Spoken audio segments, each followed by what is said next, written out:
When we think about this horizontal architecture term, like what is it and how does it improve things? One analogy that people like Dexus's John Clark say is that the old way was to buy the applications before you buy the smartphone, which is not a great idea.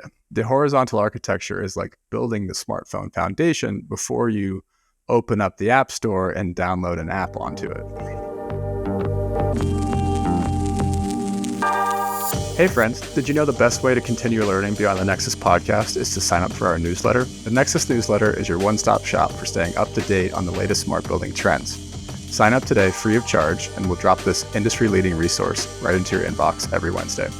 If you're already signed up, double high five and thank you, but now tell your coworkers and your friends. Once you're signed up, the best way to continue the learning is to join the Nexus Pro membership community or our online course offering headlined by our flagship course, Nexus Foundations. Diving into these products allows you to connect with our global community of like-minded changemakers. Links are below in the show notes, and now, on to the pod.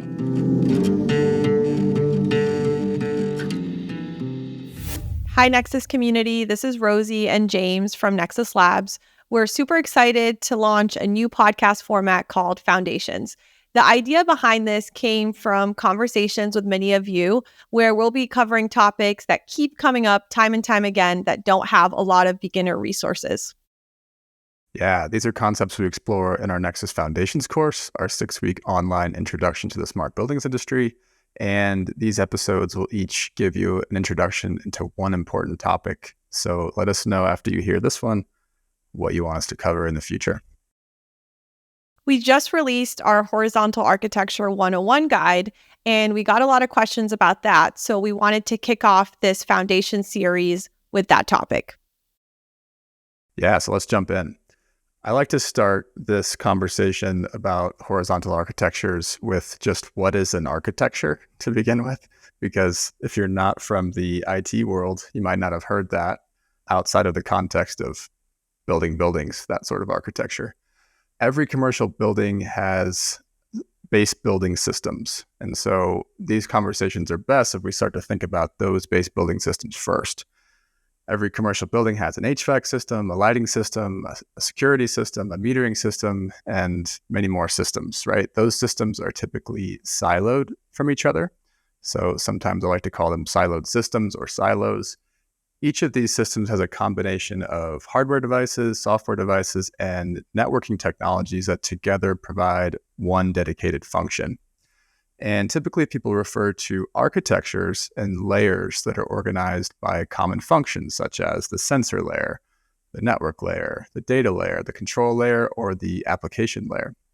Most smart building solutions actually then are sitting on top of these siloed systems or overlaid on top. So what's confusing about smart buildings is that a lot of times there's actually an architecture laid on top of a base building systems architecture. So that's why you hear the term overlay a lot, as in this solution is overlaid on top of the HVAC control system. And when we think about this horizontal architecture term, it's come up a lot on this podcast before. And so where did it come about? It's best to start with what came before that concept. So phase one of our industry. Phase one of our industry was full stack vertical architectures. And this is a phenomenon that's common across all industries that are in the midst of digitalization. Single purpose technology solutions are widely termed point solutions, or something that sort of solves one particular problem without regard to related issues. And so what's a vertical architecture then? A vendor installs an integration device on a local network, pushes data to their cloud, organizes it according to their standards, and then does some sort of fancy math or visualization, and then serves up a software application. So point solutions like FTD, they're amazing because they can diagnose the HVAC systems and diagnose issues with the HVAC systems in almost real time. Another application like an energy model can create a physics-based model of the building, calibrate it to a building's actual performance, and create different scenarios for decarbonizing that building. So that's also amazing. An application like advanced supervisory control, it can control the HVAC better than the base building system actually can. So these innovations are super cool.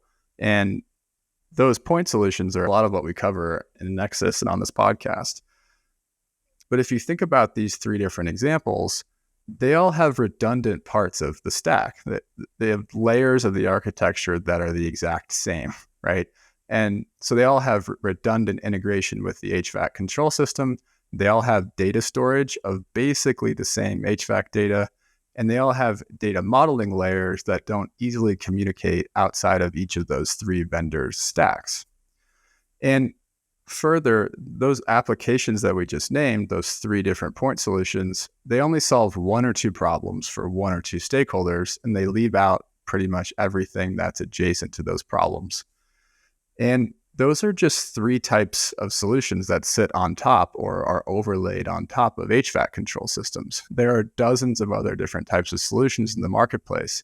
And if we expect building owners to buy all those, they're going to be left with what people call, and what I've called, point solution spaghetti, right? So you have many, many dozens of different technology providers across your portfolio of buildings.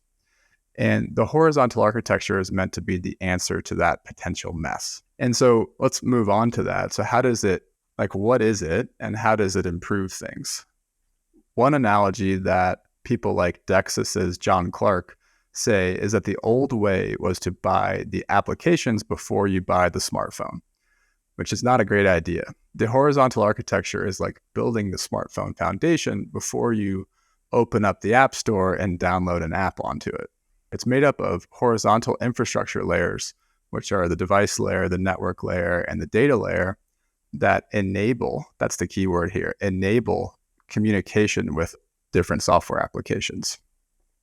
So the owner's standards, so the building owner's standards, such as cybersecurity standards, they determine how each layer is going to be set up and how each layer is maintained and how new devices and new applications are introduced into that stack. So to me, and I think to us here at Nexus, the details of each layer are really fun to explore. But the most interesting question is, what does our agreement on this new approach, the horizontal architecture, mean for the future of the industry? And what I imagine is a future where every building's devices, network, and data layers are set up to scalably, securely, and reliably enable, that's that key word again, enable smart building applications. And if that were true, all of the outcomes that we're sort of collectively working towards will get easier. And that doesn't mean we should sort of halt all of our progress with deploying new applications. So we talked about all those three different types of cutting edge applications. There are so many amazing applications here, but we just have to realize that pursuing those applications without acknowledging the importance of the infrastructure that they sit on top of, that piece of our industry needs to be sort of an artifact of the past. Very cool. Thanks, James. That was really helpful. One thing I've always been curious about is there are obviously these large companies that do all of the pieces of the stack that you mentioned. And that seems like a really easy way to implement smart buildings right away. I'm just curious, is there benefits to that approach? Is there cons? How should we be thinking about that? Yeah, I mean, I think this is a new way of doing things, right? And when we're proposing a new way of doing things, we're proposing to disrupt the old way. And I think there's always going to be people that are skeptical of that change, that disruption. And we just have to realize that there are pros and cons to everything. And if you're a buyer of technology listening to this, you just have to decide, do I want the pros or do I want the cons? You can choose. And the marketplace is full of such diverse solutions that you just have to know what you're looking for. So I think it's important to say, what are those pros and cons, right? So I think the pros of buying a full stack from one company is that when something goes wrong, you have one vendor to go to, one vendor to, fire, one vendor to tell what to do, and one vendor to sort of go through the procurement process and buy from. When you're keeping things maintained, you have one vendor that you can pay to service things and keep everything maintained. The cons, I think, in my opinion, outweigh those pros, but again, people just have to decide what's best for them. The cons are that this can get quite expensive because it limits competition. So I just said one vendor like 50 times. Historically, when one vendor is the only one that's competing for work, they can do a lot of things that limit competition and sort of drive up prices. I think a lot of buyers historically are a little bit sick of getting locked into a certain vendor. which limits their flexibility for doing things outside of the comfort zone of that vendor.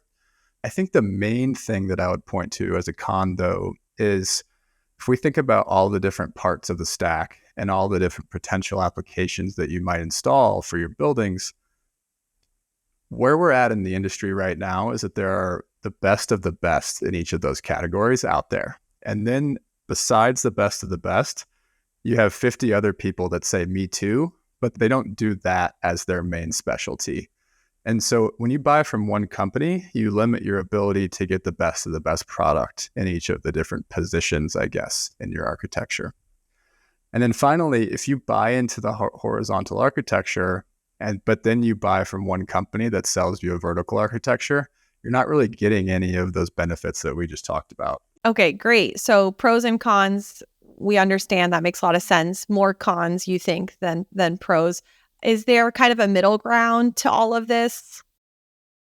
Yeah, I mean, practically, most of our buildings out there in the industry right now, they all have systems that are sitting there today. So really what we're talking about is if you want to go in this direction, there's a, transition period. And I think what most people do is they don't rip everything out and say, I'm going to put in a horizontal architecture. Let's just start from scratch across my whole portfolio. That transition period ends up looking like, oh, we're doing a retrofit at building 23 right now. So when we do that retrofit, let's make that move towards the horizontal architecture in that building right now. And that's kind of how it works throughout the portfolio. So I think every building that we have is going to be in this gray area between switching to this new architecture or sitting in the old one. And I think at each layer of the stack, you can also say there's probably a gray area at each layer as well. You don't have to go full bore right away. James, who are some of the building owners that are actually doing this now? Yeah, we've actually heard from a lot of them on the podcast over the past few years. So we've heard, several episodes from Google. They're probably the most outspoken about how this is the only way you get technology into their buildings, is if you align with their horizontal architecture. We've also heard from Dexys down in Australia. We've heard from Allianz over in Europe. We've heard from Monash University in Australia, and many more. I think there are honestly at this point too many to count, with just people that have decided this is the way that we're doing things from now on. Cool. One last question. So in your opinion and what you're seeing from the market, there's no way we would ever go back to the old way of doing things. Like, this is the future. I think for large, complex buildings with, large portfolios, I think once people start down this path, they're not going back. I think we also have to remember, though, that this is a complex stack. Like we've talked about a lot of complexity here.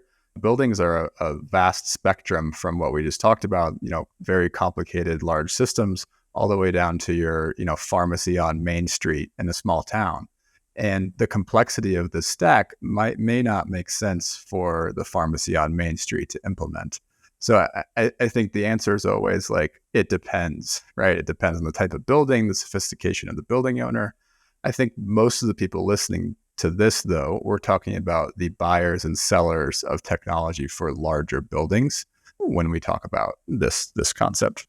Thanks, James. That was super informative. If folks want to hear more or learn more about this, where do they go? Yeah, so we're going to release a Horizontal Architecture 101 guide. And I think it's something that we'll continue to talk about more and more. And then we have a whole lesson in our Foundations course on sort of explaining this with all the pretty pictures and visuals that sort of teach it to the newcomers among us. Awesome. So we can find that in the show notes. Feel free to take a look. And if you're a building owner and you're implementing horizontal architecture, we want to hear from you. So please reach out. Thanks so much for listening.